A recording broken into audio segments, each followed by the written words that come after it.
Thanks for joining us today. It is my pleasure to introduce Emily Lowe to talk about pelvic health today. And here she is.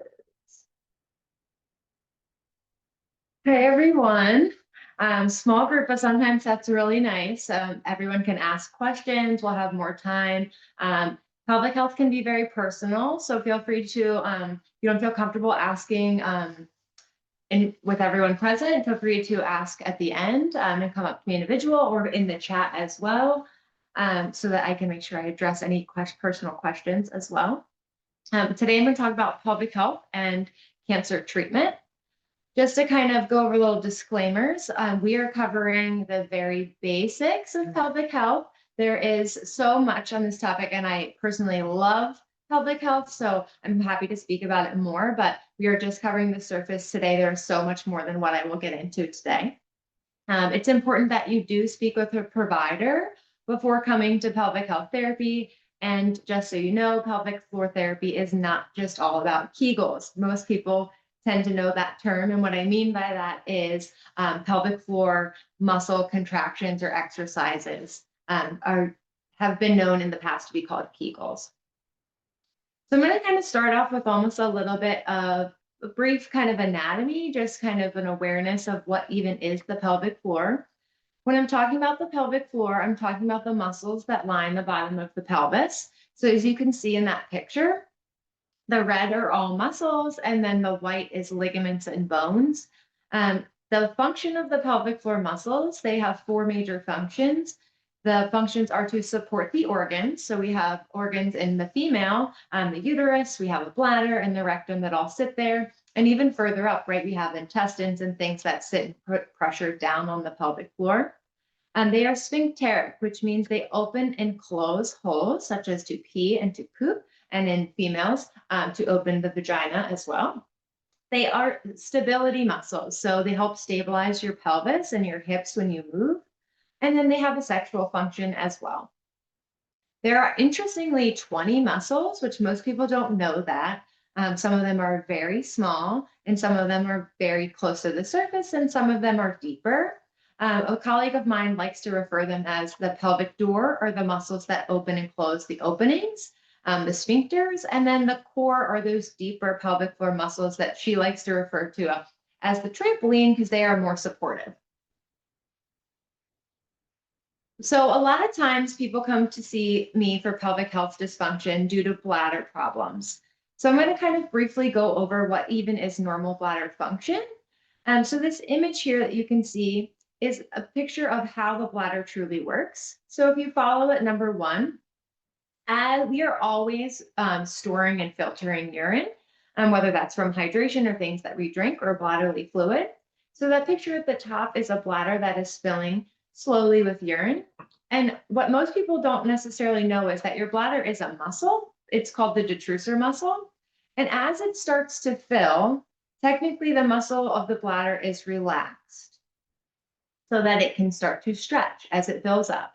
And the urethral sphincter, which is at the bottom of that bladder, where you almost see the yellow triangle, that's the sphincter right there. That actually contracts, and this is happening subconsciously so that the urine doesn't leak out. Further below that, meaning closer to the outside of your body, there are the pelvic floor muscles that also must contract so that you don't leak. So as the bladder keeps filling, we will start to get that first sensation of feeling like you have to pee. So that is called the first urge. Now, often that's more of an awareness. Like, I know if I went to the bathroom, I could probably get some urine out, but your bladder's not actively telling you, hey, please go to the bathroom. So your bladder may be a quarter of the way full, halfway full, and that sphincter is still closed and your pelvic floor muscles are still contracting as well to keep you continent. Now, as that bladder fills further up, you'll get to almost full, which most people don't know this, but the average bladder can hold about 16 ounces of fluid. So your like standard Deer Park Aquafina water bottle, that's how much it can hold. So if I'm sitting here with my Yeti cup, this is actually 24 ounces. So if I were to drink all of this, I'm likely going to have to pee, and it will take 2 hours for your bladder to fill up completely with 16 ounces. So once your bladder gets almost full or full, then you will start to get contractions of the bladder muscle. That's that detrusor muscle. And interestingly, the bladder muscle and the pelvic floor muscles have an opposite function. So if your bladder muscle is contracting, the pelvic floor muscles will relax so that the urine can come down the urethra and empty. So basically, the function of your bladder is to store urine. And like I said, it's a muscle. And then it is supposed to only appropriately empty when it's full. On average, we should be peeing about every 2 to 4 hours. So in the daytime. So if you are feeling the need to pee more often than that, that is considered urinary frequency, which we'll talk about later. And then at nighttime, it's considered normal to pee between 0 and 1 time. As we increase in age, it is more normal to see closer to 2 times, but for the most time, we like to see 0 to 1. And keep in mind, there are certain medications and things that can increase nighttime frequency, but sometimes if your bladder function is not functioning right, you can feel more frequency even in the nighttime or the daytime. We're also going to talk about normal bowel function because this is all a part of pelvic health as well, because we talked about how pelvic floor helps open and close the sphincters that allow for these contents to empty. Can I ask So a question or should I wait till the end? Let's say wait till the end Okay. because I feel like it might get answered as we keep going. Okay. And if it's not, please like write it down so you don't forget it. Yeah. And Or put it in the chat. yeah, or put it in the chat. That way I do make sure that we address it. So normal bowel function. Technically, when we do have to go to the bathroom, there is a relaxation of the external sphincter of the bowel. So that's that last part of the rectum or the anus will relax so the stool can come out. And that's usually followed by contraction of the abdominal muscles to push things down and out. In order to have a bowel movement, the rectal pressure must be higher than the anal pressure so that things can come through. The consistency of the stool is actually primarily water, 70%. And then harder stools like constipation stools, I call them the harder marble stools or the rabbit turds, and some people like to refer them as, they tend to be they have less water content and they're usually about 40% water, which would tell someone that you likely are a little bit dehydrated and need to add more fluids in order to bulk the stool up. Because your stool does need to absorb water. In terms of length of the stool, it actually is only 90% empties from the rectum, and that 10% is emptying from the splenic flexure. And then bowel health norms is a wide range. I get patients that come to me all the time talking about, well, I used to go every day, and now I only have a bowel movement maybe every other day. I think I'm constipated. There is such a wide range. For bowel health, it is normal to go up to 3 times a day to every 3 days. So technically, constipation can be defined as the stools that are difficult or hard to pass, that you feel like you have to strain, that look like that hard circle marbly texture or multiple marbles together, and or you don't have bowel movements for longer than 3 days. And it's often accompanied by discomfort or feeling like you need to take medication for that. So someone's normal may be going every 2 days and there's nothing wrong with that. That doesn't mean they're constipated. And someone's normal might be going 3 times a day. Obviously, we can talk about it further, but diet and hydration and exercise and lifestyle will absolutely play a role in your bowel health. So impacts on the pelvic floor. I kind of talked a bit about bladder function and normal bladder health. So I'm going to kind of list a bunch of different diagnoses or things that I often see people in my office for as a physical therapist that are in relation to the bladder. Urinary urgency. So that is the feeling of having to pee, but you can't wait. It feels urgent. You must rush to the bathroom. That may or may not be accompanied by leakage or what we call as urinary incontinence. And urinary frequency, meaning going more than that every 2 to 4 hour interval throughout the day or the night. That could mean going every 30 minutes. That could mean going more frequently than that. And it's usually classified by going more than 8 to 9, I would say more than 9 times a day. And then urinary incontinence, like I just mentioned, that is the loss of urine beyond your control. And there's multiple types, which a lot of people aren't aware of it. There is stress incontinence, which is the act of losing urine from something stressful, like coughing, laughing, or sneezing. Urge incontinence would be the loss of urine with the urge to pee. So example would be, I feel like I have to go and I try to make it, but I can't. I didn't make it in time. Or we call mixed incontinence is a combination if you have both. You have stress and urge incontinence. And then overflow incontinence can often be due to habits related to your toileting. And often overflow is seen as you truly didn't go soon enough, like you're holding for 5-6 hours, and the muscle will take over and exceed the pressure of your muscles. So if you hold it for too long, you're going to have to pee. Eventually, the body's going to override.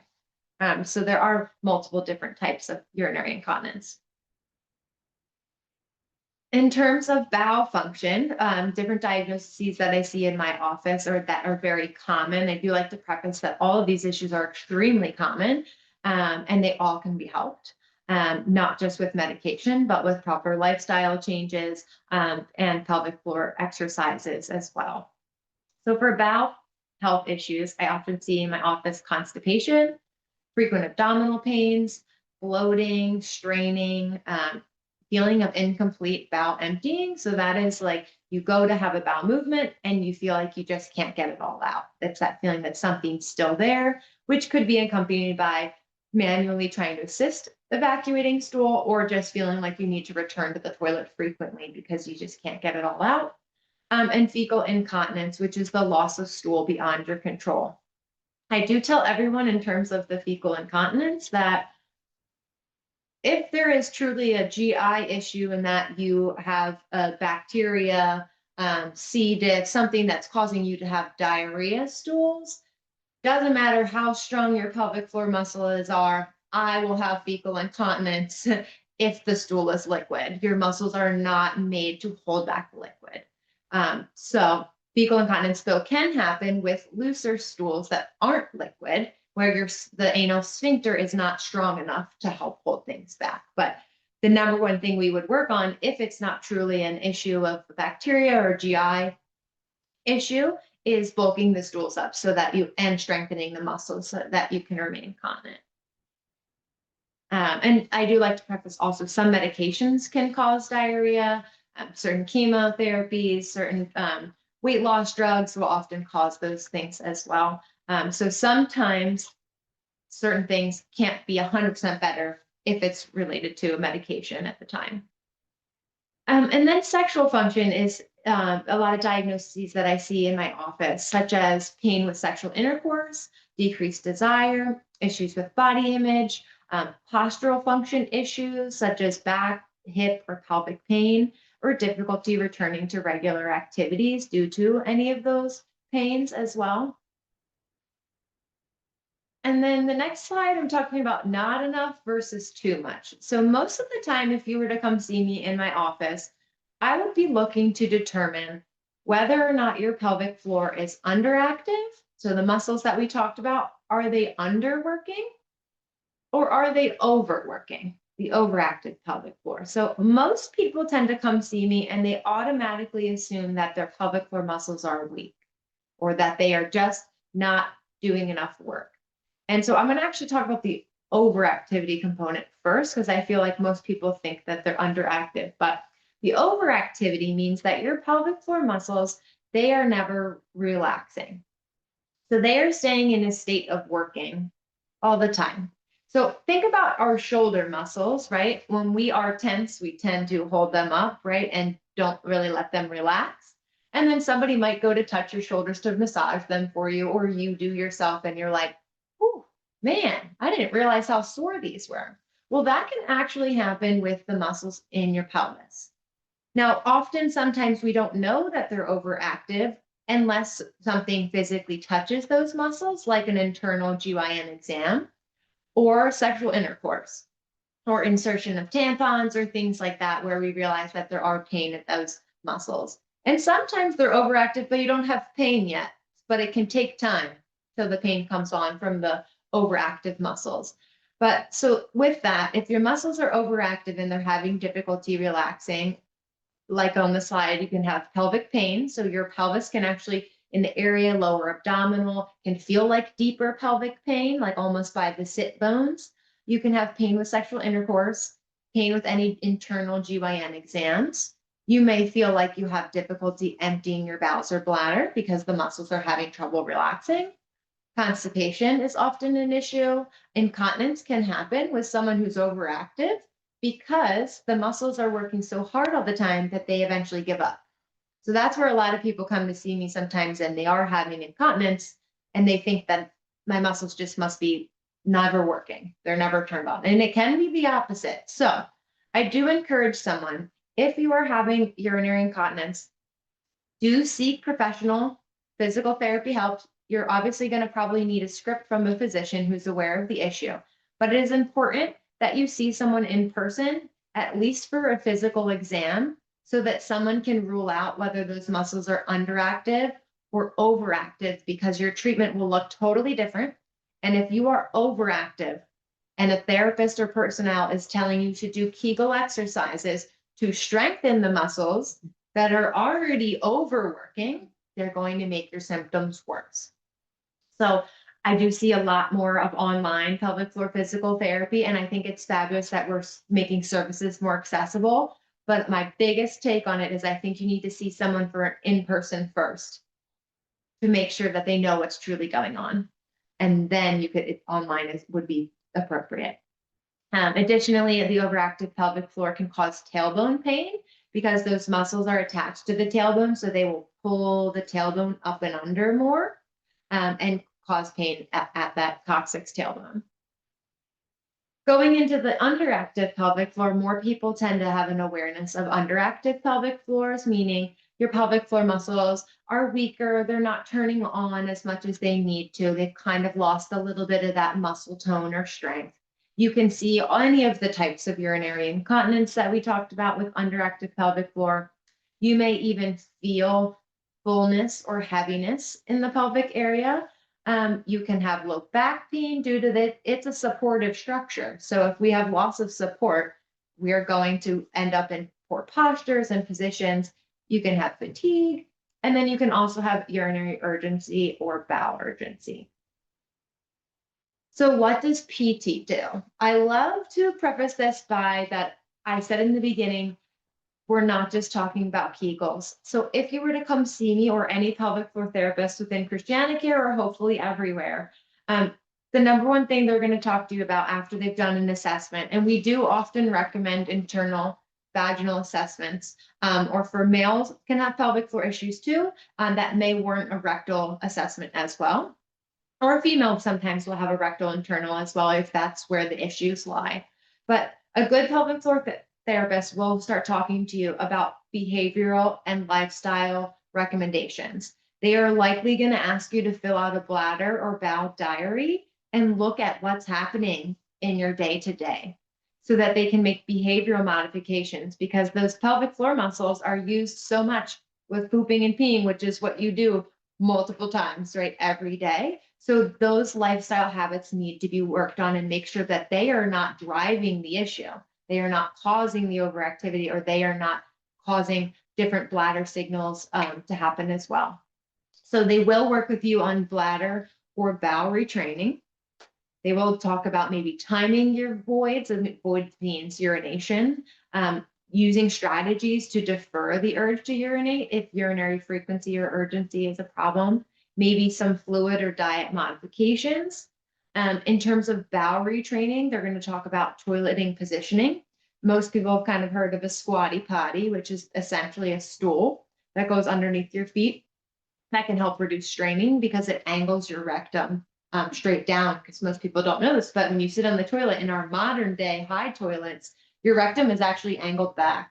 Now, if you elevate your feet a little bit, your knees come up a little higher, your rectum is angled straight down. You don't have to push as hard, which is why third world countries that still squat in the ground, they actually strain less. than us that have higher toilets, because the positioning is better. Food or diet modifications, regular activities can help with bowel health as well, or timing of trying to have bowel movements after meals. Most physical therapists, depending on what the issue is, will absolutely recommend some either pelvic floor strengthening exercises or coordination, some maybe hip strengthening to help support the pelvic floor. Often the supporting musculature is found to be weak or overactive as well. Some abdominal strengthening and maybe some flexibility of the legs, abdomen or back, depending on what's going on. And then they're absolutely going to look into breathing. A lot of people are unaware that your breathing absolutely impacts your pelvic floor. If you take a nice, big, slow, deep breath into your belly, if anyone's ever been to mindfulness classes, they hopefully will teach you how to do that diaphragmatic breath. Well, when you breathe in and kind of your abdomen expands, your pelvic floor relaxes. Now, without you knowing it, when you exhale, your pelvic floor contracts. It actually lifts up and helps the air come out. So our body's really smart. We have mechanisms and we use our muscles for everything. However, if we are stressed and we take these short, shallow breaths, which often can happen, right? If we're having cancer treatments, there's a lot of stress. We tend to take shorter, shallower, more stressful breaths, and the pelvic floor then is not getting that normal rhythm. So we will absolutely start looking at breathing mechanisms. Doesn't mean you need to breathe like that all day long, but it means you need to become aware and occasionally practice that to kind of re-regulate and get your pelvic floor working with you again on a day-to-day basis. Other options are manuals, and what manuals means is just like hands-on techniques such as scar massage. If you've had surgeries that, let's just say, for example, a breast cancer surgery who've had, we call it a lat flap, where they take some of your back muscle and they put it up on the chest wall, etc., working on the scar, or if they've taken abdominal tissue and moved that around for different surgeries, working on getting adhesions and desensitizing the tissue. There is a massage you can teach and do for constipation to help move stool and abdominal contents through the intestines gently. We may do some soft tissue mobilization, myofascial releases on tissue that could be external on the pelvis, like down towards the sit bones, lower abdominals, or internally. So example is people always ask, what do you mean internal? So some of those deeper pelvic floor muscles, it's hard for you to reach them yourself. And sometimes it warrants somebody else trying to manually massage them internally to get them to just relax and release. There are also tools that can be used that we teach how so you can actually do it yourself. And so basically as a team, the therapist will teach you how to do that at home. We may mobilize joints as well, like hips and things like that to help create more space in the pelvis and the joints as well. So what now? That was kind of just like a really basic overview of what even is the pelvic floor and what things pelvic floor physical therapy can help with. And so if any of the things that I've mentioned, you feel like, oh yeah, I definitely have that. I definitely feel like I would benefit from seeing a physical therapist for this. We do recommend talking to a doctor. It does not have to necessarily be a urogynecologist, a specialist, or GI doctor. It can be your primary care physician, so that they are aware of the issue and they might ask you to see a different specialist or send you for some imaging or something if they think that there's a bigger picture going on here. But most of the time, they're going to just say, sounds like you need to see physical therapy, and they will write you a script. That script is usually good for at least 30 days. So try to call once you get it. And then you will start your thorough evaluation and the physical therapist would establish your plan of care. I do like to say if any of the problems that I mentioned above do resonate with you, you feel like you experience them, you don't have to just live with it. None of them are considered normal. So urinary incontinence, for example, it is never normal to leak urine, even after you've had babies. It's not normal. It has been normalized in the past, and it has been hush-hushed a little bit from certain generations before us, saying like, that's just normal. That's the way it is. You just live with it. we're not there anymore. We know medicine has changed and therapies have changed, and we have a lot more tools, and we know that these things can get better. So please don't just live with it. If you feel comfortable with it, get help. I'm happy to help you. My colleague Brandy at the Cancer Center is also happy to help you. And we have a couple other physical therapists at the other Christiana locations as well. I did not mention that cancer treatments, but I'll just talk about it briefly, can absolutely have a huge impact on the pelvic floor. Not only just because of hospitalizations and catheterizations and change in activity and lifestyle, but just from things of habits that happen and change when you're going through chemo and they tell you to push all the fluids, right?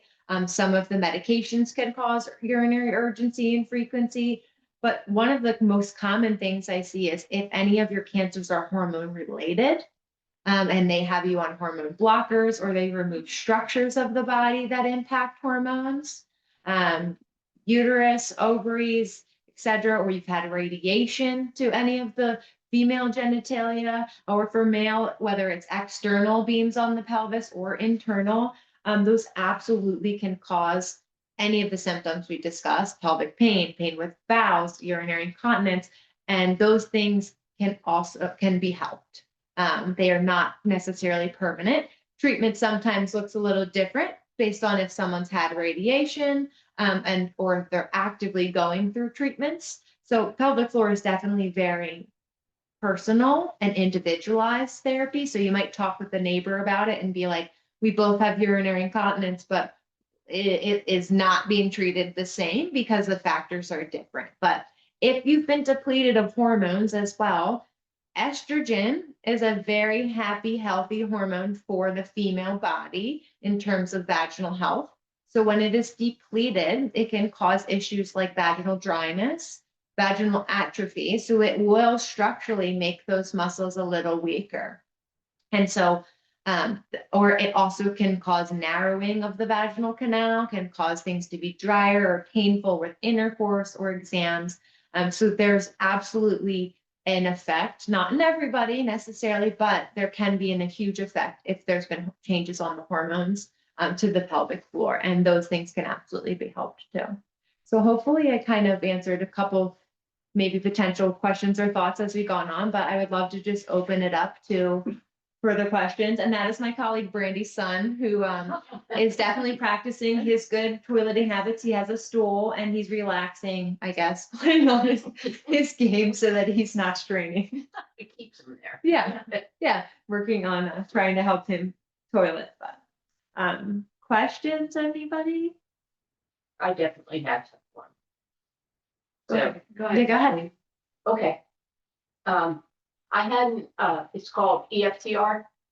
So it was a rectal surgery where it's for a deeply embedded tumor. Okay. And they said they removed the first layer of musculature. Okay. Are the muscle layers in the rectum part of the pelvic floor? Or is that a completely different? No, technically they are. It depends on how, they are. It depends on how deep, how far back it was. Technically it would be a part of the rectum organ itself that they're removing, but likely the muscles at the. They said the first layer, the Okay. lateral. Okay. Does anything change structurally in terms of, did you need to have a poop bag or anything like that? No, I did not. Okay.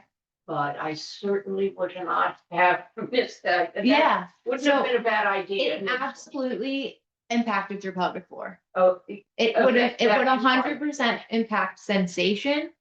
oh, yeah. Yeah. And so the signaling that you get is going to be impaired. It likely improves over time to some extent. And pelvic floor strengthening at the lower end, because the rectum is a long tube, right? So Right. if they were further back and they removed that layer one, you still have the remaining external sphincter, which Right. is totally intact and not touched. But it compromised my ability to both hold it Yeah. back Oh, yeah. and push it out. Oh, yes, absolutely. So you definitely would have 100% benefit from pelvic floor strengthening of the external sphincter, Mhm. because when you had that surgery, that and for a while healing wise, they probably had you on the different diet. Did they have you on? Yeah. So your muscles kind of had to turn off as much as possible. And nobody really taught you how to like slowly ease back into using them and strengthen them back up. And the only reason things are working now is because I'm on it's an opioid patch. Yeah. And it constipates me just enough Uh-huh. that I can Yeah. exercise some control over it. Right. Well, like if you like I said, if it's ending up being liquid because of the treatments and the things, Yeah. you can't hold it back. So you are going to somewhat benefit if the stool is harder. So physiologically, we could improve that. Yes. Yes. Thank you. Yeah. Yeah. Okay. No, I think that absolutely. Please come see if you're comfortable with it. Come see my colleague Brandy or I. We're happy to discuss it further and like look into. Oh, that's much more comfortable than how I've been going. Yeah, then treatments, because it can absolutely be helped. Your situation obviously is going to be unique to somebody else dealing with some maybe like bowel issues because of you had a physical surgery there. But it absolutely, yeah. Yeah, I mean, I'm thrilled I have an issue just because. Yeah. Rectum, but. Yeah, correct. still. And you didn't have to have it totally Right. removed, correct. But it's still these problems impact quality of life, Okay. which is one of the biggest reasons why I love pelvic floor therapy, because that impacts you every day. So it's like, if that can be helped, your quality of life just like Oh, yeah. is so much better. So I have much an better. app on my phone that tells me where bathrooms are. Yeah. I call that the bathroom brain. It's like you always got to be thinking. And like my goal for a lot of my patients is like, let's get to a place where things are so much better that that's not always the pinging in your head of like, Thank you. yeah. I have a question.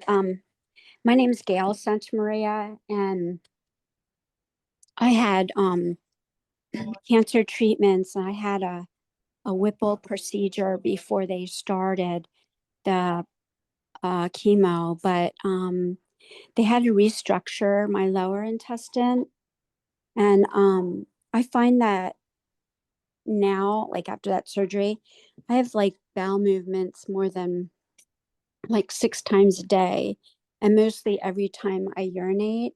And so I'm just like a little shy to, I guess, bring that up to my doctor. But um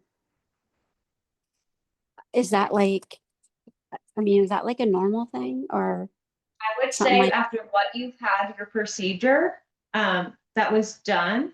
I don't like to say anything's normal, but like that is a true side, could be a side effect, right, of that procedure. And a same thing, I think that can be helped significantly, because that is a sign of there's having dysfunction.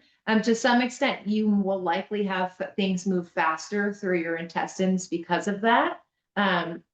But that doesn't mean that because it's moving a little bit faster, we still can't improve the bowel health and have you go less often or less urgently, or not with every time with urination. That can likely be helped. Okay. Do I go through Go through whoever you feel most comfortable telling about it.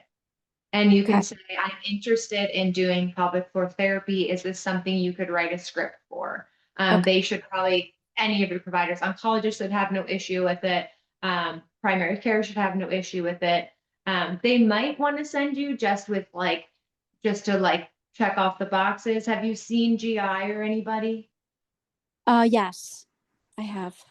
So if you've already seen them, then they won't try to like, sometimes they'll try to send you to another specialist as well to just make sure that they're covering all their bases and diagnoses. But absolutely, I would come see pelvic floor therapy. And I always tell people, we often feel uncomfortable talking about these problems with pooping and peeing, right? It seems like I just don't want to say that I'm having this, I'm embarrassed. But if we think about it, how are we supposed to get better, right? If we don't speak up, and the more we start speaking up, the less awkward the conversations come about, because also the providers are hearing it so much more. And it helps them start asking questions on a regular basis about it. I'm starting to see more providers now asking patients about, are you having urinary incontinence or fecal incontinence? Just like a basic 1 or 2 questions. But they never used to ask that before. That was never even thought about at like a primary care visit. Mm. So I think I try to tell everybody, if not for yourself, mention it so that if someone else comes through their door with a similar issue, they also know what to do for them. I wanted to ask if you have any suggestions for like, is there a good way to, you talked about the elevating or squatting so that you're, The rectum angle. yeah, the Better. rectum Yeah. angle, so you can move better. Yeah. So is there a practical, safe way to do it just in your own home? Yeah. or- So there are things that are called squatty potties. Amazon, even like Walmart and places will have them, but you don't, a squatty potty is just someone invented a stool that is rounded to shape around the toilet so that it takes up less space. Mhm. So, but any standard small stool could be collapsible. I have a really small bathroom, so I keep a little collapsible one that they make now that folds up. And I pull that out if I need it. And you just put your feet up. Yeah, you just put it, your feet up. In terms of how high it should be, you really want, I'm kind of sitting in a low seat, but you want, most toilets have us a little bit higher than the 90-degree angle. You want it to be so that your knees are slightly higher than your hips. Okay. That'll send you in that angle. Because we all think about it, when you have tougher stools, we kind of sometimes rock a little bit to like try to get it going. You're trying to improve the angle. That's what you're subconsciously, your body's like, maybe move this way, that way, and you can get it out. So really any stool will work. I also tell people you can try the trash can hack if your trash can has a lid. I have like a little small rectangle to your trash can. I just close the lid, put it on its side, and shove that under my feet if I need to. Obviously, in public restrooms, it's a harder situation, but sometimes I find public restrooms more often sometimes have those really low toilet seats that Yeah. you kind of feel like I'm like on the on the ground, and I feel like I'm not sure I'm going to get up easily, but that's actually better for your public health at least. And And definitely squatting on the public toilet anyway. yeah, well, I could go into a whole spiel on that. Yeah. Is squatting over the toilet is not a good practice for pelvic health. I get it from a hygiene perspective in terms of like, I don't want to touch that seat. No, that's disgusting. And I will say there's a very rare times where I'd be like, it's fine. The porta potty that there's stuff all over the seat.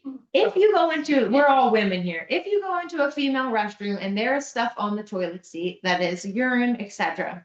The reason that is because that woman was hovering. Mhm. Because when you squat and don't sit and relax onto the toilet, your pelvic floor, that little sphincter that opens the urethra, does not relax all the way.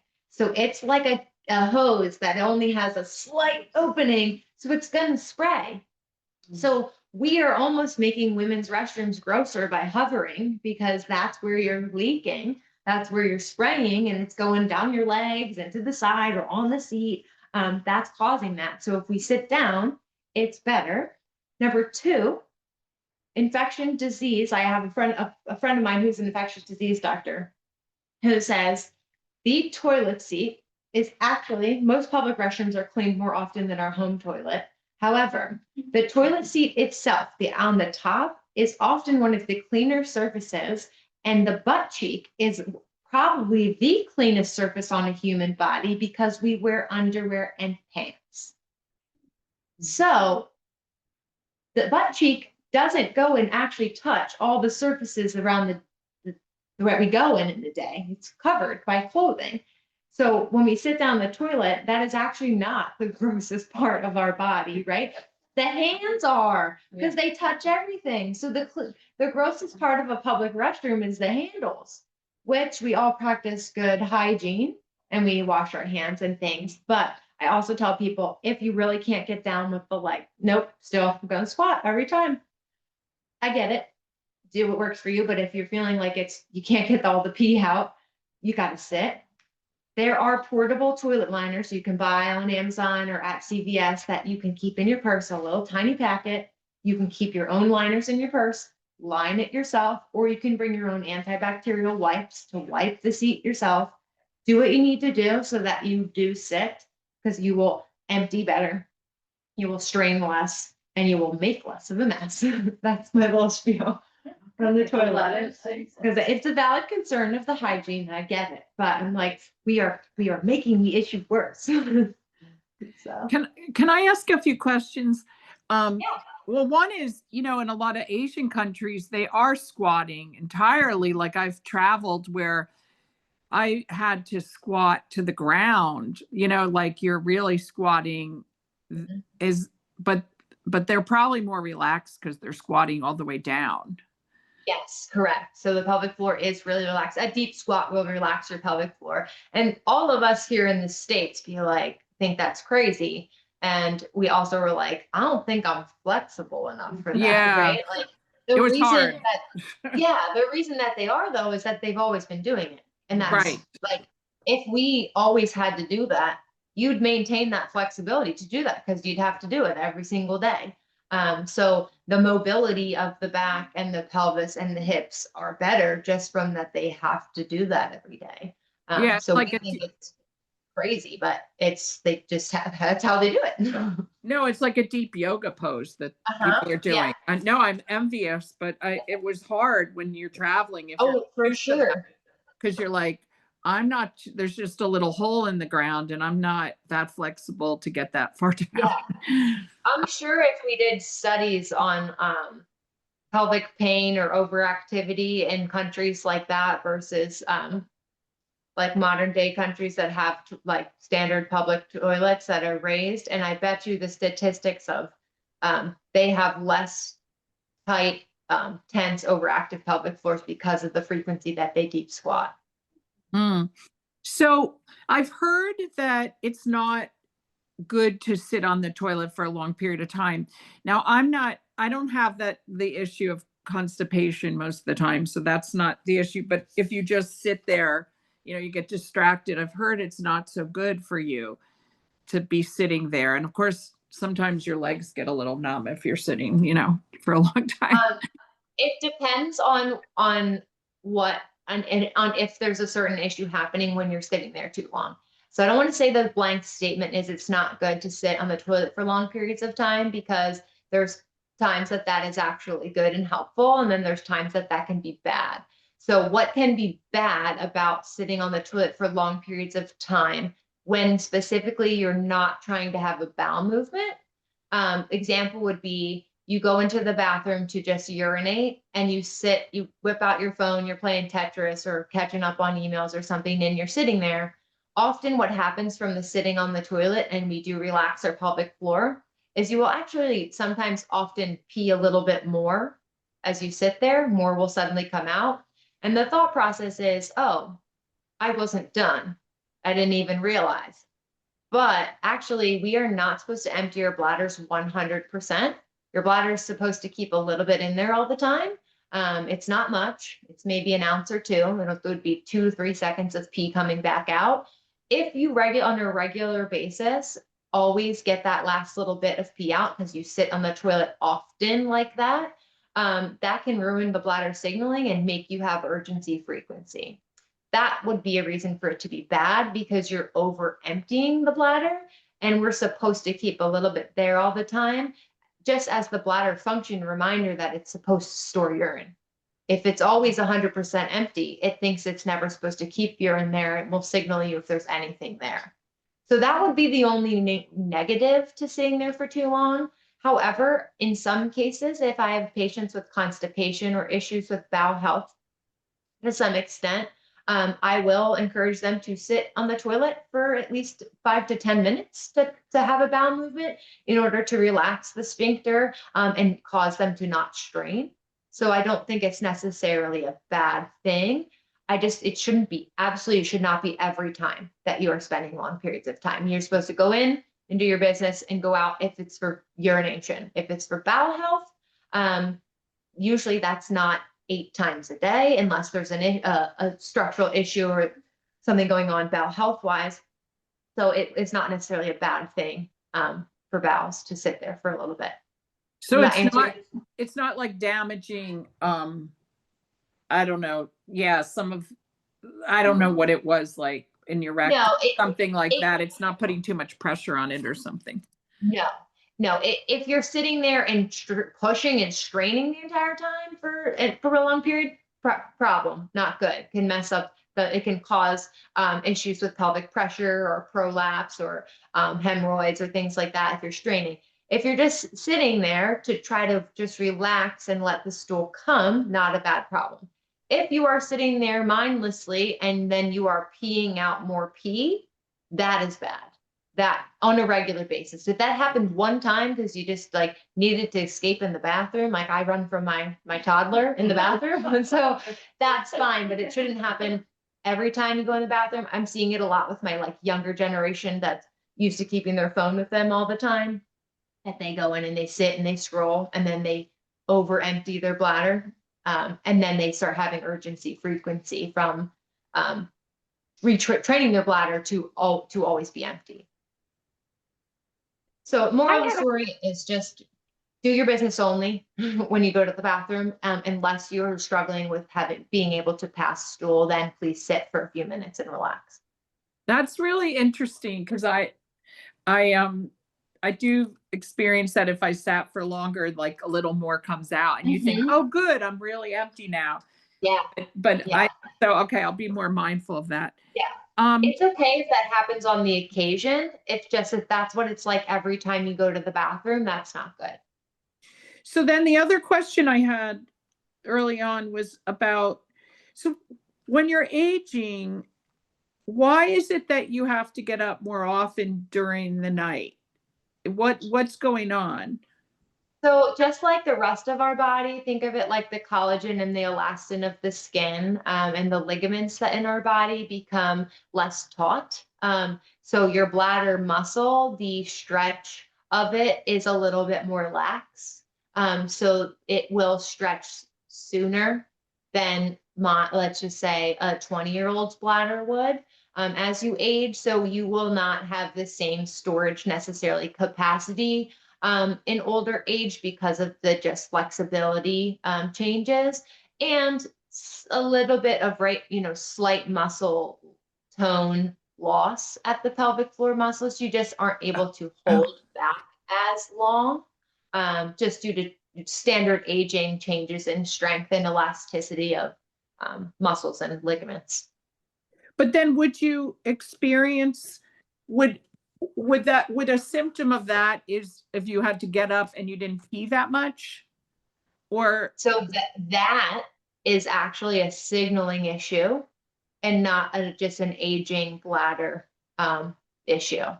So technically only getting up, let's just say, I don't like to use ages, but an example would be 75, 70 and above. It is more normal to see someone having to nightly go to the bathroom 1 to 2 times versus younger than that, we would hope for 0 to 1. But if you are getting up more than once and that second time you're woken to pee, less than 5 seconds comes out, I would usually say maybe less than closer to 10 seconds, your bladder was not full, but it was signaling you to go.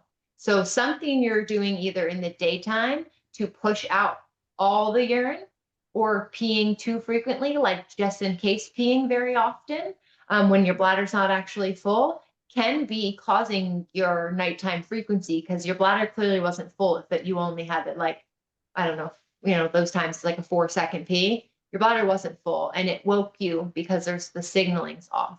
So I would absolutely say if those things are happening regularly, same thing, come see a pelvic floor therapist. It'll improve your sleep. So you're not getting up as often. And there's likely some things happening in the daytime as well that could improve. no, but I'm not having that issue. I'm having an issue. If I do get up, I have a full bladder. So I think I'm just drinking maybe too much, like in the day. But it's only waking you once. It depends. Sometimes I get up twice, but I drink all night too. Oh, well then what goes in will come out. Like how, so what did you say? It takes 2 hours for things to go through you? Yes. Yes. And I would say to one thing just in regards to that, if you're feeling abnormally thirsty at night, I mean, it could be medication related or treatment related that can happen. But if you're feeling thirsty in the night, that is a sign that you did not drink enough in the daytime, or it's truly just out of habit, because there really is no need to drink more than a couple sips at the bedside if you wake up with dry mouth. Because if you're drinking a decent amount in the night, you are going to have to pee within, 2 hours to 4 hours. It'll wake you again to go. When should you stop drinking water? We typically, and I don't say it's a hard stop because most of us take vitamins or medications or things before bed, but I say the recommendation is that 2 hours before bed, we should really slow up the drinking, if not stop it. So if you I take vitamins or supplements before bed, I should not drink this whole thing with that. I'm going to probably just take a couple sips with it and call it a night. Or if I really just I'm thirsty, I probably didn't drink enough in the day. That's why I'm thirsty at night. Or you might just be like someone that's like, I'm okay with waking up once to pee. That's okay. You are gonna have to. If you hate getting up to have to pee, then you really should try to slow the intake 2 hours before bed. That way, when you pee before bed, you likely emptied that out.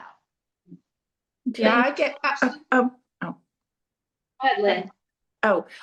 So I have a question about nighttime. So let's see. So, well, this isn't even about nighttime. It can be during the day. I'm sorry. So I feel like I have that I'm going to have a bowel movement. First I pee, and then the bowel movement. I start. I start working on that without straining. I let it happen, and then I pee Well, more. Yes, that is an absolutely normal phenomenon. Okay. In that situation, you are peeing out what I call the residual bladder, that little last 2 to 3 ounces are in there. And that is not problematic in that situation. Okay. Because we have to push a little right to pass stool. Doesn't mean to strain, but it's actively abdominal muscles contracting. But if you, let's say, had 5 bowel movements that day, and every time you had a bowel movement, then after you peed a little bit more, that could ruin the signaling. But if that happens 1 or 2 times a day, just with the bowel movement, it's not going to mess up the signaling of the bladder. It's if it happens more often than that, or without a bowel movement, that it could mess up the signaling. Does that answer your question? It does, and I don't even have it every time I have a bowel movement. Yeah. So So yeah. That is a Okay. normal phenomenon. It happens to Yeah. most people. If you peed first and then you sat there for the bowel movement, more urine will likely come and it won't mess things up. Okay. Yeah, because it didn't happen to me. That never happened to me. I just started noticing it, I would say, in the last half year or so.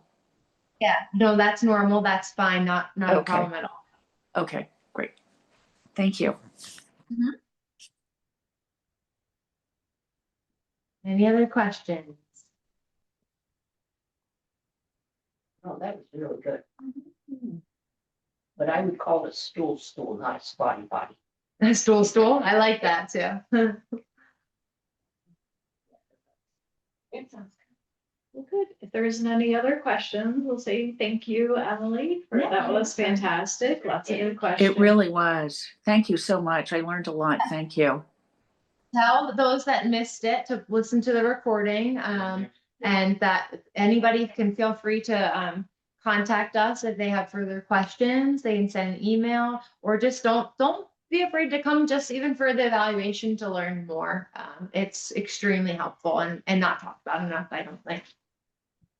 All right. Thank you, Can I s- everyone. can I say one quick, can we get a copy of the slides? Yes, I will include that in the recording and you'll get that email probably tomorrow. Oh, perfect. Thank All right. you. Thank you. Thank you very much.